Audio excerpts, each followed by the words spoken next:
নমস্কার বন্ধুরা, আজ আমি বলবো গীতার কয়েকটি বাণী যা আপনার জীবন বদলে দিতে পারে। শ্রীকৃষ্ণের মুখনিসৃত বাণী হল ভগবদ্গীতা। হিন্দু ধর্মে ভগবদ্গীতা একটি অত্যন্ত মূল্যবান গ্রন্থ। ভগবদ্গীতার বাণী যদি কেউ জীবনে অনুসরণ করে, তার জীবন সফলতা কেউ আটকাতে পারবে না। বলা হয়, জীবনে যদি কোনো সমস্যা এসে থাকে, যদি হতাশা গ্রাস করে, তাহলে ভগবদ্গীতা পাঠ করো। পৃথিবীতে এমন কোনো সমস্যা নেই যার সমাধান ভগবদ্গীতায় নেই। এটি একটি দর্শন যা অতীতেও সকল বিপ্লবীদের অনুপ্রাণিত করেছে। বর্তমানেও এপিজে আব্দুল কালামের মত অনেক মহৎপ্রাণ মানুষকে অনুপ্রাণিত করেছে, ভবিষ্যৎ প্রজন্মকেও অনুপ্রাণিত করবে। ভগবদ্গীতা যিনি সঠিকভাবে পাঠ করবেন এবং যিনি যথাযথভাবে এই গীতার অর্থ উপলব্ধি করবেন, তিনি নিশ্চিতভাবেই একজন আদর্শ মানুষ হয়ে উঠবেন। তাই সকল ধর্ম, বর্ণ, জাতি ভেদাভেদ ভুলে প্রতিটি মানুষের উচিত ভগবত গীতা পাঠ করা। ভগবদ্গীতা আমাদের জীবন সম্পর্কে জ্ঞান দেয়। এই জীবন সম্পর্কে জ্ঞান আমাদের প্রত্যেকটি মানুষের জন্য ভীষণ দরকার। উন্নত চরিত্র ও উদার মানসিকতা তৈরিতে এই জ্ঞান ভীষণভাবে সাহায্য করে। কর্মফলের আশা ত্যাগ করার শিক্ষা। আমরা কোনো কাজ করার সঙ্গে সঙ্গেই আমাদের মনের মধ্যে সৃষ্টি হয় সেই কাজটির ফলের প্রতি কামনা।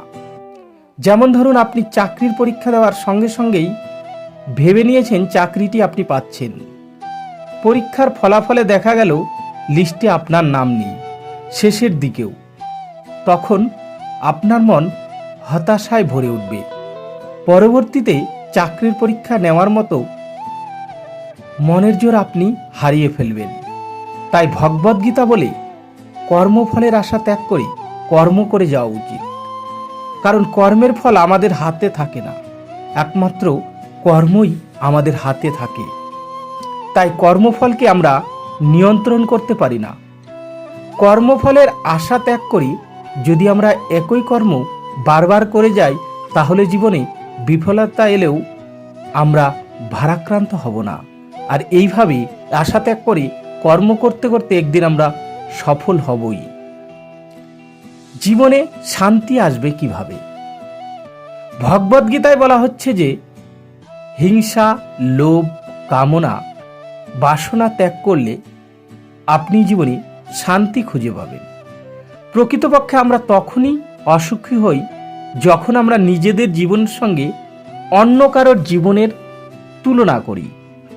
তাই অন্য কারো জীবনের সাথে নিজের জীবনের তুলনা করবেন না। অন্য কারো সুখে আমরা ঈর্ষান্বিত হই বা হিংসা বোধ করি, তখনই আমাদের নিজেদেরকে দুঃখী বলে মনে হয়। সুখ শান্তি পেতে গেলে সবার আগেই লোভ, লালসা, হিংসা, কামনা, বাসনাকে বর্জন করতে হবে। জীবনে সুখী হবেন কিভাবে? কারোর থেকে কিছু পাওয়ার আশা ত্যাগ করুন। নীরবে শুধু নিজের কর্তব্যটুকু করে যান। জীবনের সম্পদ বা অসুবিধা কিছুই আপনি নিজে বেছে নিতে পারেন না। জীবন আপনাকে যা দেবে সেটাই আপনার মেনে নেওয়া প্রয়োজন। এই বিষয়গুলি আপনার পূর্বকৃত কর্মফলের সাথে ঘনিষ্ঠভাবে সম্পর্কিত। তাই কারোর কাছে কিছু আশা করবেন না। সুখী হওয়ার জন্য এটাও একটি অন্যতম পন্থা। তাই নিজের যা আছে তা নিয়েই সুখী থাকুন। কারো কাছ থেকে পাওয়ার আশা বা কারো কাছ থেকে পাবো এই কথা ভেবে নিজের জীবন নষ্ট করবেন না। ক্রোধ ত্যাগ করা। ভগবদ্গীতায় বলা আছে, ক্রোধ মানুষের জন্য ক্ষতিকারক। ক্রোধকে আসুরিক শক্তি বলা হয়। দেখুন, আজকের দিনে ডাক্তারও বলছেন, যদি সুস্থ থাকতে চান তাহলে রাগ, উত্তেজনা ভুলে যান। আশা করি বুঝতেই পারছেন ভগবদ্গীতার মধ্যে কত বড় বিজ্ঞান রয়েছে।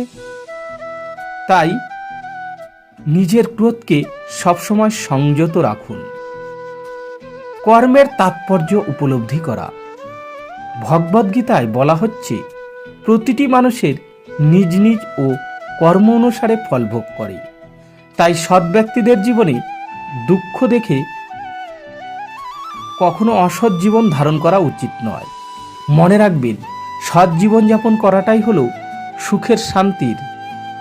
গভীরভাবে ভেবে দেখতে গেলে মহাভারতে যুধিষ্ঠির ও পঞ্চপাণ্ডব যখন 13 বছর বনবাস ভোগ করছিলেন, তখন ওনারা ভোগ করেছিলেন অতিশয় কষ্ট। তখন কৌরবরা কত পাপ করার পরেও রাজ্যের মধ্যে ভোগবিলাসে মত্ত ছিলেন। কিন্তু ভেবে দেখুন, তাদের মনে শান্তি ছিল না সুখ। দ্রৌপদীর অভিশাপ, পঞ্চপাণ্ডবের করা প্রতিজ্ঞা তাদের মনের মধ্যে ভয়ের সঞ্চার করেছিল। আবার কুরুক্ষেত্রের যুদ্ধের শেষে এই পাপের জন্যই কৌরবরা নির্বংশ ধ্বংস হয়ে গেল। তাই বলা হয়, ভগবানের বিচার দেরিতে হয়, কিন্তু আদতে যথার্থই হয়। সবকিছুই পূর্ব নির্ধারিত। ভগবদ্গীতায় বলা হচ্ছে, যা কিছু হচ্ছে সবকিছুই পূর্ব নির্ধারিত।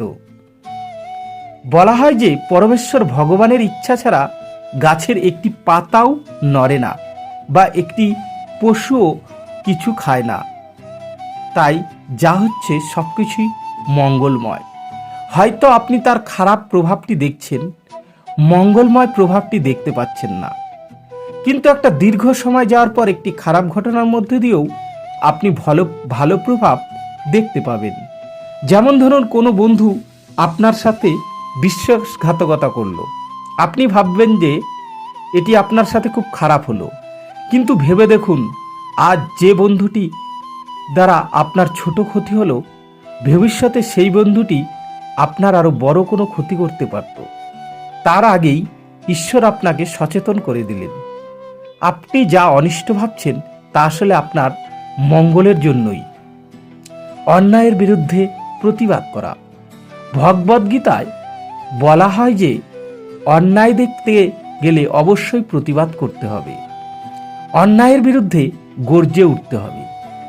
চুপচাপ অন্যায় সহ্য করার থেকে বড় পাপ আর এই পৃথিবীতে কিছুই হয় না। যে পাপ ভীষ্ম, দ্রোণাচার্য এনারা করেছিলেন, যার ফলে কুরুক্ষেত্রের যুদ্ধে এদের বীরত্ব কোনো কাজে আসে না। সংযত আচরণ। অন্যায়ের বিরুদ্ধে প্রতিবাদ করা অবশ্যই উচিত, কিন্তু তার সাথে মাথায় রাখতে হবে যে আপনার আচরণে, ব্যবহার এবং কথার দ্বারা যেন কোনো নিরপরাধ ব্যথিত না হয়। গীতায় বলা আছে, বিনয় এবং অহিংসায় মানুষের পরম ধর্ম। কিন্তু অন্যায় দেখলে তা মুখ বুজে কখনোই সহ্য করা উচিত নয়। অর্থাৎ কখন আপনি আপনার আচরণের মধ্যে বিনয় আনবেন এবং কখন গর্জে উঠবেন তা আপনাকে নির্ধারণ করতে হবে। স্থান, কাল ও পাত্র বিশেষে এই দুটিকে নির্বাচন করতে হবে।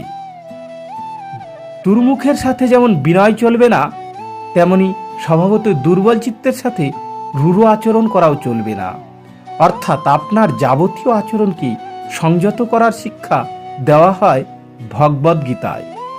ভগবদ্গীতা আমাদের সকল জিনিসের মধ্যেই সেই মঙ্গলময় ইতিবাচক জিনিসটি খোঁজার কথা বলে থাকে। তাই ভগবদ্গীতাকে যিনি উপলব্ধি করবেন, তিনি কখনো হতাশাগ্রস্ত হবেন না, কখনো জীবনযুদ্ধে হেরে যাবেন না। পরিশেষে তার জয় কখনো কেউ আটকাতে পারবে না।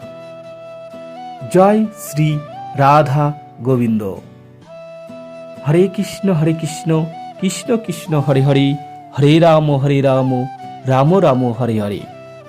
তো বন্ধুরা, ভিডিওটি কেমন লাগলো?